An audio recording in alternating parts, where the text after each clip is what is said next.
Hello, everyone, and welcome again to Influencer Mindset Podcast. Today, we are here with Dr. Yehiel Harari, an author and speaker, a world-known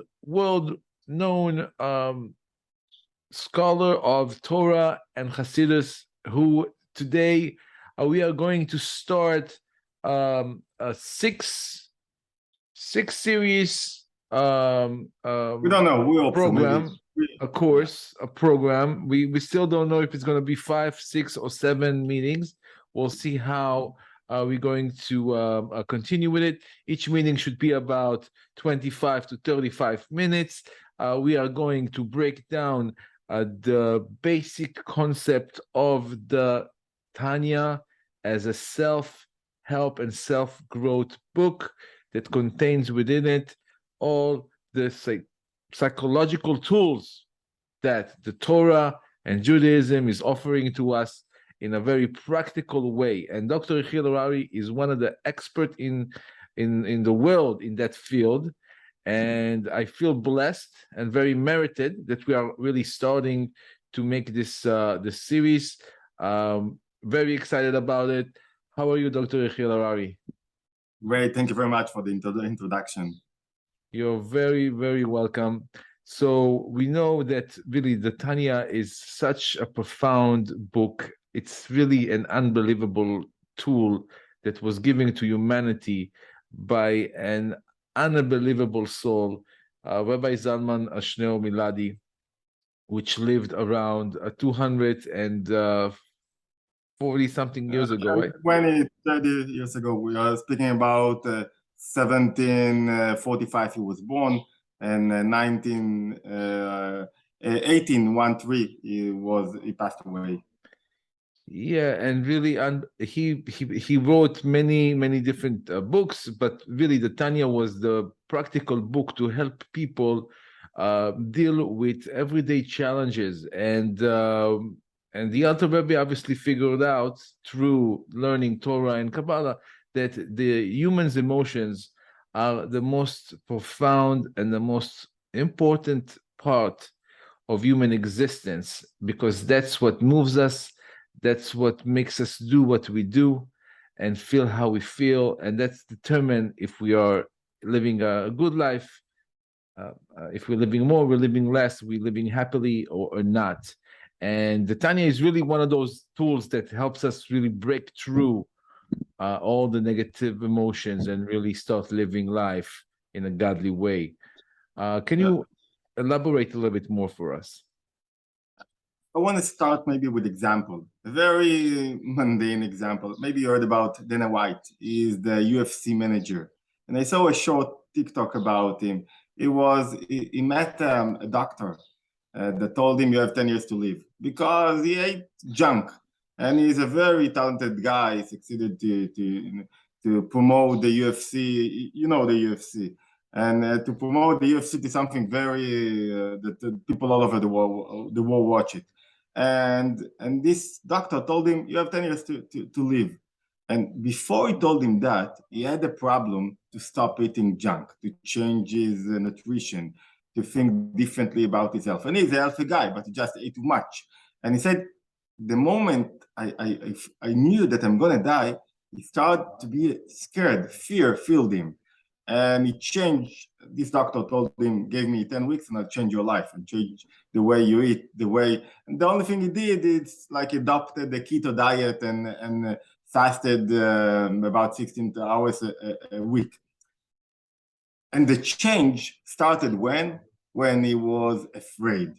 When before that he couldn't believe that he could overcome. He couldn't believe that he could overcome the desire to junk food, to eat what is good for him, to eat only 5-6 hours a day. Couldn't believe in it because there are so many temptations everywhere. What is the main question that the Alter Rebbe wants us to ask ourselves? And this is giving the answer. But this is the main question that he's dealing with. We do not believe in ourselves. We do not believe in what? That we can make a real change in our life, that we can live life differently, that we can overcome addictions and desires and fear and depression and anxiety. We do not believe in that. We usually you live your life and you say, okay, that's what I am. I cannot be anything else. That's what I am. It's like it's an excuse to whenever you're facing harsh life, things that stops you, whenever you are facing something, you said, okay, that's me. Only when you get married, then you look backward and you see, wow, my wife told me, if you won't change yourself, we won't stay together. But I couldn't. But now I think I can. So the Alter Rebbe, the main motivation that he has, he met people, think about it. We are talking about 250 years ago, even less. People that came to him all over white Russia and ask him questions. How can I overcome anxiety? How can I overcome fear? How can I overcome depression? How can I overcome desires? I have all kinds of tendencies. How can, and everyone that came to him were very Orthodox religious Jews.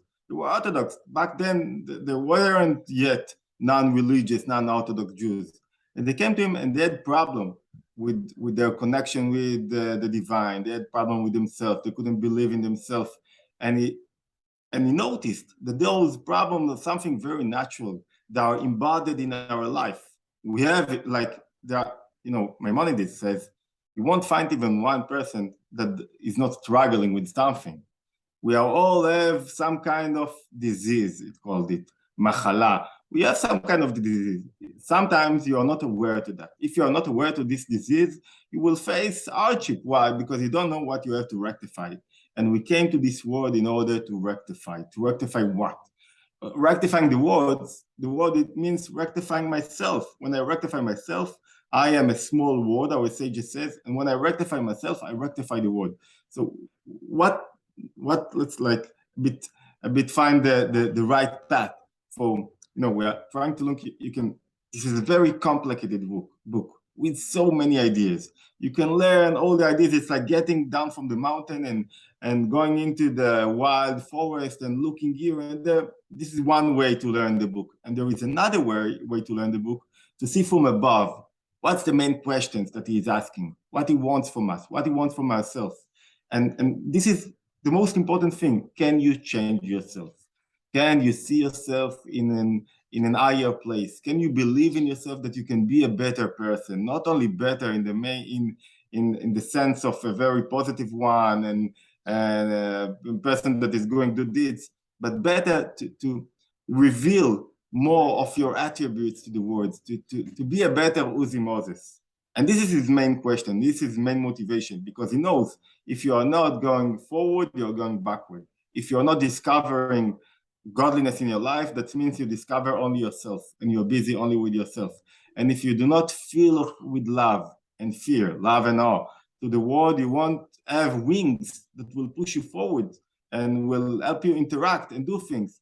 And I took, a very not Jewish example, but it's an example. We started with a non-Jewish example, but it's an example that bother each one of us.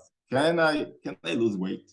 Sometimes you think I can't. This is my body. I have heavy bones. This is my body. I cannot change. But then you see that if you believe in yourself, and believing in yourself, it's not something very abstract. When believing in yourself is believing in the specific deeds and what you have to do every day in order to change things. Believing in yourself is something very abstract. You have to take it down to earth. You have to make it a plan. And that's what he is giving us, a plan. And the most important and unique, before we'll get into his title page, the gate to the Tanya, what is very unique in the Tanya that is giving us a tool that you won't find nowhere in no other book and in no other Torah, in no other ideas. There are all kinds of ideas that connecting to the mentors that giving ideas that you can extract out of the Tanya, and we're speaking about 250 years ago. But the most important tool that is giving you, and I think that it's a game changer, is understanding your soul and the interaction between the soul and the body and the way the soul animates the body. That's, I think, the most important tool that you have, because it's one thing to know, okay, I can, and all kind of external things that you start to memorize and talk to yourself, but it's another level to know what are your inner powers. and how can you use them? And where are you falling? Why are you falling? What is the mechanism? What is the inner mechanism? It's like having an anatomy of the soul that it's interact with the body. And this is all different level. All psychologists are looking for this manual book. All psychologists are looking for the book that will tell them how is your soul is built up, what its inner attributes and powers, and how does it work. That's what he's giving from the beginning in the first 17 chapters. That's what he's talking about. Learn your soul. They learn your powers, learn why you have will, why you don't have will, your wisdom, how you use your mind, how you use your emotions. What are emotions? What are thoughts? Why you are doing what you're doing when you're trying to please others? All kinds of questions, and only then we can start working on ourselves.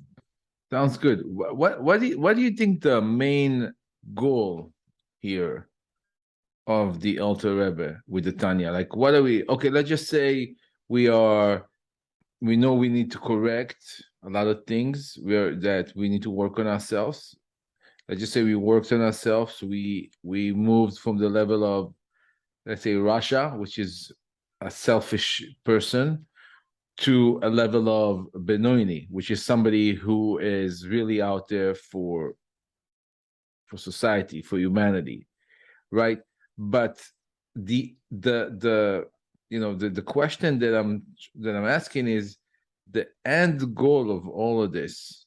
What is it? It's Mashiach. It's the idea. Okay, I'm going to work on myself. I'm going to correct the world. Oh, I'm going to correct myself so I can have more livelihood. I want to use two point of views. One point of view is the point of view. It's the I want to use the word theological, because theological is a very Christian word, but a very philosophical thing. And the second one is the practical thing. The practical thing is concerning to everyone.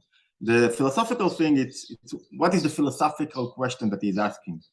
That is, the old Tanya stands on. The philosophical question that all the Kabbalists, all the Jewish sages are dealing with is, what is the connection between me and the divine, between me and God, the creator? What is the connection? Where is he? How can I reach him? There is this belief that we have a God, and how can I feel him? How can I interact with him? Is he only there and he's watching whatever I'm doing, and he's doing like, okay, you're doing this and you're okay with that, and you're doing this commandment and you're a good guy, okay. Or can I have something that is higher? And connection is all about emotions. Without emotions, you do not have connection. So that means when you say, I love godliness, what does it mean? If you love all the charity and good life that you have, that means you love yourself, not him. What does it mean to be a part of the divine, to be connected to the divine? This is the main question that all our sages started, and the Harari, the most prominent Kabbalist from the 16th century, asked, yes, how can human being, the mundane human being that came from sand, and is dealing all day long with eating, with interest, with what he can get from this life, with himself, how can he be connected to godliness? And he had an answer. His answer was revolutionary. His answer called the tzimtzum, the minimizing. How would you say tzimtzum? It was the idea was that the creator, in order to create you, had to conceal himself, to minimize himself. Otherwise, he won't have a place. Now, 150 years, I'm doing it very shortly and very broadly from a broad perspective. 150 years after the Ari passed away, and he passed away at the age of 38, and it took only a year and a half, more a year and 7 months, that he delivered all of his ideas. Only 150 years started a war waged, something like that, a war between ideas. There are those who said the creator really concealed himself. That means he's not here. And when you are here, he's not there. So let's say in the Holocaust, the creator wasn't there. And then the Hasidut movement said something else. And all ideas of the Alter Rebbe start from there. I told you, this is the philosophical perspective of the Tanya. He said, no, it wasn't a real concealment. It wasn't like he minimized himself and got himself backward in order that you will be an entity, an independent entity. What the creator did, he revealed another inner attribute, the attribute of gvura, the attribute of concealing himself, and with that he created you. So he is like here, but you cannot touch him, you cannot be a part of him. Why? Because you are now full of your independent entity. It's all about you. In order to be connected to him, you have to nullify yourself a bit. What does it mean to nullify? Nullifying is not, it's all about me. Nullifying it's like I have a mission. I'm not dealing with myself. And now let's go to the practical. We started with the philosophical questions that the Alter Rabbi is trying to answer. And he said, the whole assignment that I'm taking on my shoulders is the assignment to prove that the Harari, what he meant is by the idea, it's called the tzimtzum shelo kepshuto, the concealment, that it's not like real concealment. It's like he is here and not here in the same time. And it's very hard for us to understand that. Because when somebody is not here, when somebody conceals himself, when somebody minimizes himself, is not here now it's only me. And it's very hard to understand how I cannot see the divine all over, like the matrix in a way, but the difference between the matrix is that in the matrix, behind this reality, there is something bad, negative powers. According to Jewish Kabbalistic point of view, beyond the concealment, there is something very positive. It's the positivity of life, because everything, the external life, it's hard, full of interest, and people just want to use you and whatever. But the internal point of view is very positive. So what he's saying from the philosophical point of view, the purpose of the Tanya is to connect you to the divine. That's to help you see that all of your confusion that you have, thoughts, questions, everything are not really a wall, are not really something that will stop you from being connected to the divine. How can you do that? From a practical point of view, we are suffering. We're suffering from confusion, you said, people do not suffer because of their intellect. They suffer because of their emotions. And somebody sent me a message yesterday, and she said, everything is bad in my life. It's bad. I'm the mortgage is everything is the prices are going up. My health is not so good. Bad. And I told her, everything is bad because you see everything is bad. You don't see the positive things in your life. You don't see that you are married and you have children and you have a job. You see only the bad things, and everything that is good, you see as bad, or you accept him as it's I deserve that. It's like I deserve to get that thing. And whenever you look like that on your reality, and you're facing life like this, and this is your mindset, what happens then? There is no way that the Creator could dwell in your life in the same time when you are, you are acting as a sacrifice. You are sacrificing yourself to negativity when you are seeing everything in a negative perspective. That means in order to let the divine dwell in your life, you have to overcome undesirable negative emotions. That's the main logical idea, because the emotions, it's where I am independent entity. That's where I am. We said in one of our interaction, one of our episodes, that you will be a slave. Doesn't matter, you will be a slave to your mortgage, to what other people think about you, or to something that is higher than you. You have to choose to whom to be a slave, to high ideas. It's like, I can wake up in the morning and to be annoyed by all kinds of things because my child didn't do that and my wife is like that and things, or I can uplift myself, see life differently, change my mindset, contemplate differently on my reality. And this is the core of the Tanya. It tried to tell you that it's very natural to be sad. It's very natural to be in anxiety mode. It's very natural to be in depression. It's very natural to be jealous. It's very natural to, to be lazy. It's natural. The whole purpose of your life is to change this natural tendency to negative emotions. And when you can do that, you can reach higher goals. Now you can do a lot of things, but more than that, if I get back to the philosophical thing, you can now be real connected to the divine. And these connections will bring you to another arena of life. It's like you're open to yourself, new perspective, and now you are living life. But it's very hard, and you cannot do that, sorry for you cannot do that all of the time. It's like you have, and it's trying to explain you. It's not like gaining, okay, I'm a lawyer, I learned 4 or 5 years, and I got a degree, and I'm a lawyer, and I got the title. I finished my PhD, and now I'm PhD. No, it's like an everyday mission, not every day, every moment mission to win this inner battle. And we should understand what is the battle and who fights there, and all of those ideas. But this is the core, what is trying to help you achieve in your life. Is to pretty much overcome the animal soul, how the Alter Rebbe is calling it, and make that animal soul work or be included in the godly work. Now, let me ask you a question that I've been asking a lot.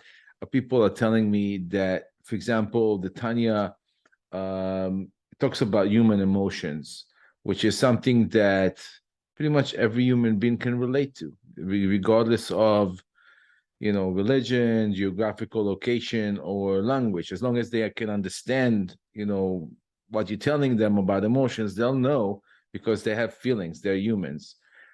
So the question that I've been asked before, I honestly didn't know what to answer, but I had a few ideas how to answer it. Is the Tanya could be applied by somebody who is not Jewish, but he can only do, for example, instead of the whole 9 yards, 613 mitzvot, he's just going to do whatever he needs to do as somebody who is not Jewish, which is only 7 things that he needs to do, which is really not much. There's not a whole lot that he needs to do. You don't need to change your life or anything for somebody like that. But you can learn about human emotions, and you can learn about about the thing that really stands in your way and trying to take you down, trying to pull you down.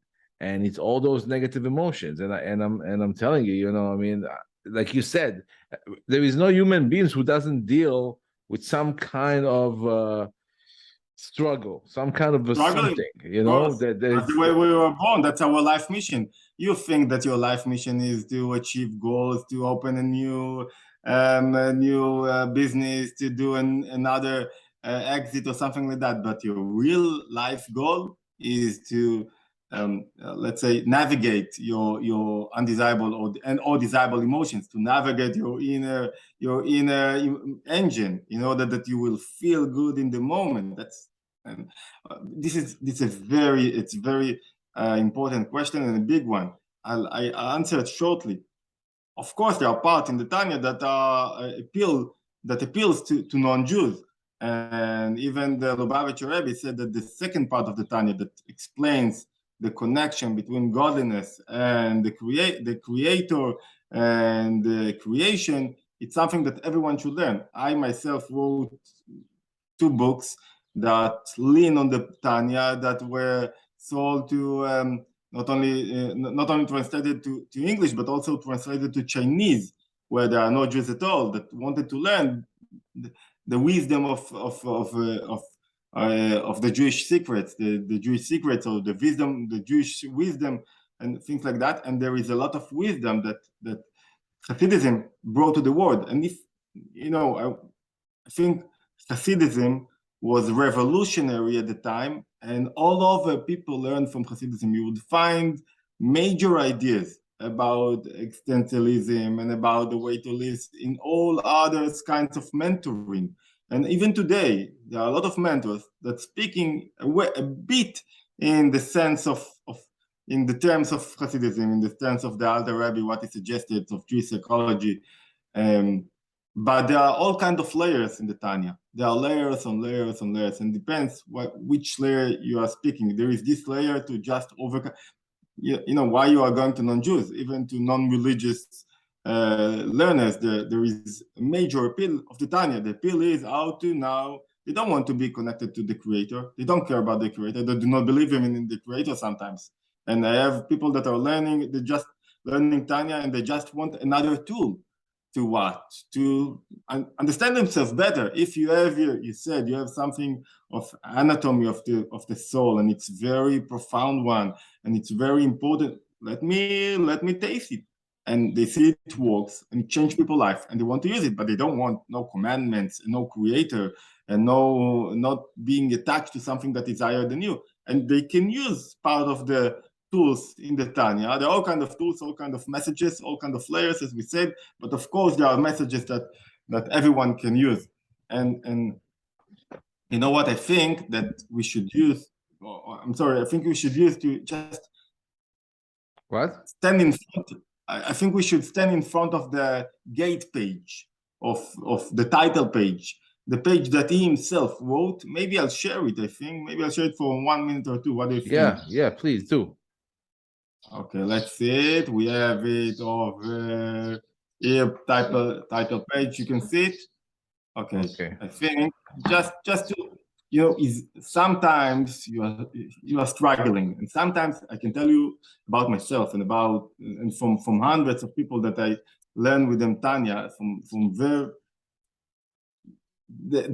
language of the Alter Rebbe, as it is called, the language, the way he speaks, penetrates into you and helps you overcome sometimes things. But let's see, this is the gate page, the title page that he himself wrote. And it starts right, it's that a compilation of teachings. It's something I took from that, from here, from there, from all kinds of sages in Judaism. It's not me, but it's not really the thing. When you learn Tanya, you see the new point of view, the new perspective that is offering you. Part one entitled, and this is what I wanted to learn with you a little bit. Sefer Shel Benonim, it's in Hebrew. In English, it's the book of intermediates. What is the book of intermediates? It's like it's starting with the answer, the way you should struggle, the way you should look like. Intermediate is, in Hebrew, the meaning is you're not so good, you're not so bad, you're in the middle. That's it. You're in the middle. You're not so good. It's something average. Average to be an average person is the worst that you can be. Right. What is to be an average person? I want to be the best. We have this tendency either to say I'm worse, I'm bad, to devaluate ourselves. I hope I didn't invent the word devaluate. Or to think of ourselves that we are the best, everything is good, and we're doing everything good. And he's saying, no, our purpose is to be intermediate. What it means to be intermediate, in our sages terminology, there is past, future, and present. The name of the present is Benoni, intermediate, because it's in the middle, because you're living right now. And it's the hard thing in life is to live in the moment. You spoke about fear. Fear is that I'm afraid there is an economical storm that is waiting to around the corner, and I'm afraid what will happen? What would happen with all of my debts and whatever will happen, and I'm alone. We spoke last time when people get divorced, they feel of anxiety. The anxiety is over the corner because you don't have nothing to lean on. And living in the present, it's the only way that you can overcome anxiety, fears, but any other undesirable emotions. Why? Because when you are in the moment, ego try to take you to the past or to the future. Why? Because how I acted good enough. I weren't good enough. What I thought, what they think about myself, what they think about me, etc., etc. Oh, how I will be. I will succeed. I won't succeed. What will happen? Those are the main two categories that kills us, that do not let us believe in ourselves. The only way to overcome difficulties in life, emotional difficulty, and to create mental strength is to live in the moment. So that's the answer to all the questions that you are asking yourself. That's the name of the book that it chose. A book of living in the moment. A book of intermediates. That's the book. And if you know the secret how to do that, now you will be able to live a life of overcoming your struggles, overcoming negativity. This is the secret, and it's very hard to do that. But what he's trying to say in the next sentence, if I may, I'll just bring it back. It's not the right one. Sorry. This one. Close it. Oh, here it is. What he's trying to do in the next sentence is saying, what I want to do is to explain to you, and compiled from sacred books and from teachers of heavenly saintless.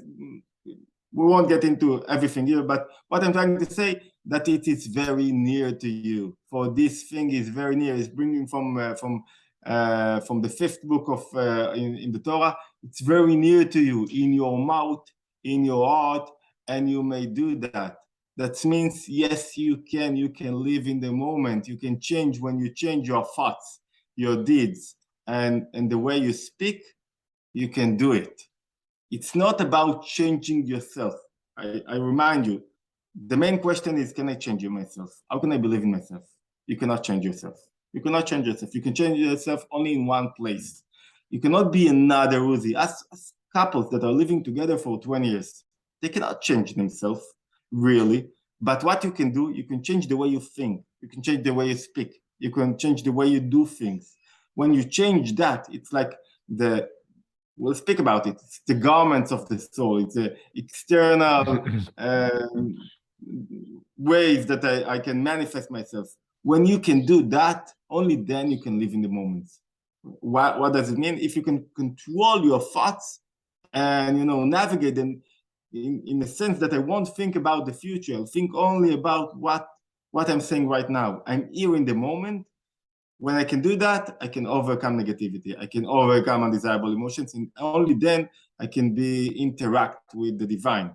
And it could happen. Why? Because we'll get into it. The most important idea that the Tanya is leaning on, the premise of the Tanya, is that the divine is creating the world every moment again and again. He's working very hard every moment in order that this moment will be created. And it's very hard because you have to bring effort to the table.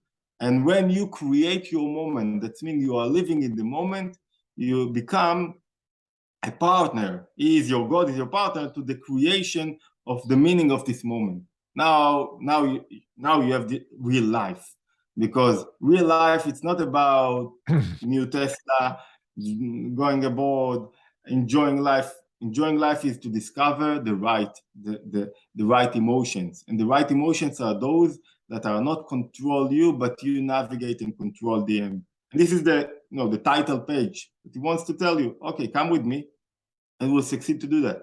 We will succeed to be intermediate, living in the moment, existentialist, in winning our inner fights. That's amazing. That's really, really pretty cool. I mean, obviously, the idea that the battle between good and evil is happening in the moment, and this is where we should put our focus, because obviously the past is not going to help us dwelling in it. Future, we need to create it. It's still not even in existence. So really, really, really, we have to focus on the moment. And I'll tell you, like, from personal experience, for example, after Passover, I had an amazing holiday. Really, it was unbelievable, uplifting, being with friends, dining, going through all those amazing period. It's just like it feels like a windows in time, and it's a very spiritual, elevated time. And right afterwards, it felt like a free fall to me. Free fall. It felt like a free fall, but you feel like you are just like literally just fell off the plane, no parachute, and you are like back into the world, back into life, back into reality, so to say. It's very natural. Yeah, it's very natural, and you feel a little down, and this is where really everything comes into application. Like, everything you learn, all your theories. This is when you really need to apply. Money time. Now you have to really win. Now you have to really fight and win. And honestly, it didn't happen to me purposefully, but I didn't feel good. I had some back pain. I felt like I'm like kicking the bucket for a few days after. I was like, I maybe a vacation from the vacation, but again, just that idea that there is a force out there that is pulling us down, especially after we experiencing such an elevated experience, such a spiritual elevated experience. Now it's over. Now it's a new day, and that force is working extra hours to pull us down, to keep us depressed, to keep us not moving, and not accomplishing what we need to accomplish. And this is where we really need to pay attention, and give it a real serious fight. I just want to add that, you're speaking about the difference, the fall down between the holiday and after it. It could happen 5 times a day. 5 times a day, I can wake up and feel that I have everything and I'm blessed and everything goes on my side and I'm succeeding. And then 5 minutes later, I got 2 emails, something doesn't work. I got a ticket, something doesn't worked as I wanted, and now everything is bad. I'm a failure, and etc. etc. And the idea of a vacation, the idea of a holiday, it's not to uplift yourself, to elevate yourself to another place. No, it's to take this elevation and to penetrate it into everyday life. Everyday life should be.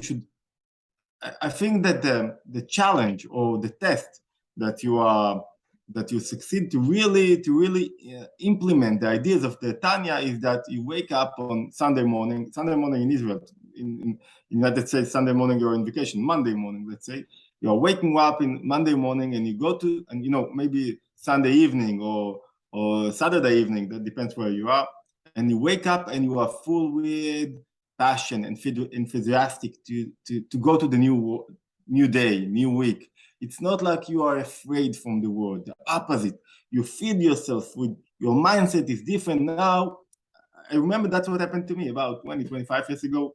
I finished my PhD, and I asked myself, and I worked at the Knesset, at the Israel Parliament, and asked myself, how could it be that a driver comes to take me to the Knesset, and I have a lot of employees, and I'm doing so many great things, and I'm still sad.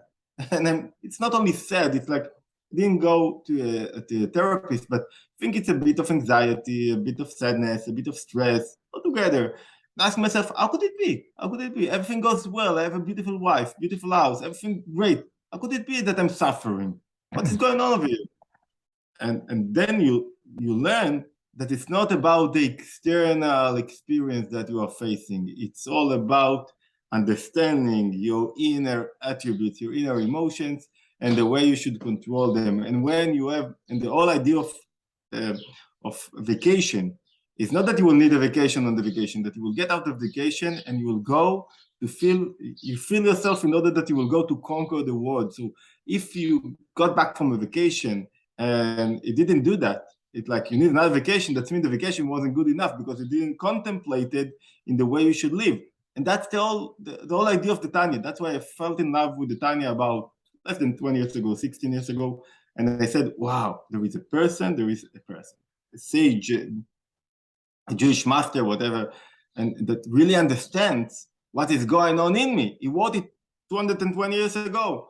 And he really understands what is going on in me. Not only understands, it also shows me the way out, the way that I can overcome. And now it's the main tool that I'm using whenever anxiety is waiting behind the corner, whenever something like that. So, and he's saying at the end, if I can conclude, he's saying at the end that to do that, there are 2 ways. There is the short and long way, and there is the long and short way. 2 ways that you can adapt. The short and long way, you want to reach it. It's like you have diabetes, and you say, okay, I don't want to face to put borders, to limit myself. I want to eat everything. So what do? You take a pill, or you take a pill, and that's it. And now you can continue eating whatever you like. You just watch it. But the real thing that you need to do in order to not to be controlled by this disease is what? Is to stop eating, to limit yourself. But you are not ready to take the long and short way. The long and short way will really make you healthy. The short and long way won't make you healthy. It's like it's extracted from Gemara of Rabbi Yoshua, one of our sages that is walking in the street and is meeting a child and asking him what is the best way to the city, and he tells him this is the short and long way, and this is the long and short way. And the short and long way, it takes that because everyone wants the short way. And now he's in front of the city, but there are a lot of trees and orchards, and he cannot pass away. So we have to get back and to find the real road that will take you in the long way, but it's a long way, it's a good way. So what he's saying to you, there is this short way. The short way is taking the pill. I don't want to work very hard, so I'm taking something. There are those who they want, in their stomach to have it like a very masculine stomach. So they're going to someone that will shape it. And the right way is what to do. Is to do workup, to go to a gym. But it's hard to go to a gym. You have to go through the long way, but this is the right way. This is the long and short because it's really yours. That's what he is offering. It's not an easy way, but you will understand yourself. It's not like taking a pill, the blue one or the red one, and then your life will change. But the more you learn, you cannot elevate yourself without learning. The more you learn, the more you'll try to implement it, the more you'll understand yourself, the result will come. And this is the promise that he gives. The result will come. You will change yourself. You will be able to overcome and to learn from the places that you fell down. And that is the main purpose of this life. Right. To win. So it's like the main purpose of this life. When you went out of Pesach, of the vacation, is not just to succeed, to earn money, is to overcome this depression, this a bit of anxiety that you had. This is the purpose of life. When you do that, then the divine dwells in your life. But then you really live your life. You didn't last 5 days. And there are those that are losing not 5 days, they are losing weeks because they are struggling and they cannot overcome. So this is, I think, the gate to the Tanya. Yes, we can. That's a beautiful introduction. That's a very, very beautiful and powerful introduction. Thank you so much, Dr. Yehiel Harari. I understand that the time is short. It's Friday in Israel. It's morning. I feel like we have so much more to talk about, and I would love to continue, but... and you have to talk to our listeners. They have to subscribe in order that they will get the next video. So please, subscribe and share. This is a totally free, no-charge course that will literally can change your life and the life of whoever you share this information with. So we're looking forward to see you at the next video, at the next chapter of the series. Thank you so much, Dr. Harari, and Shabbat Shalom. We'll see you next time.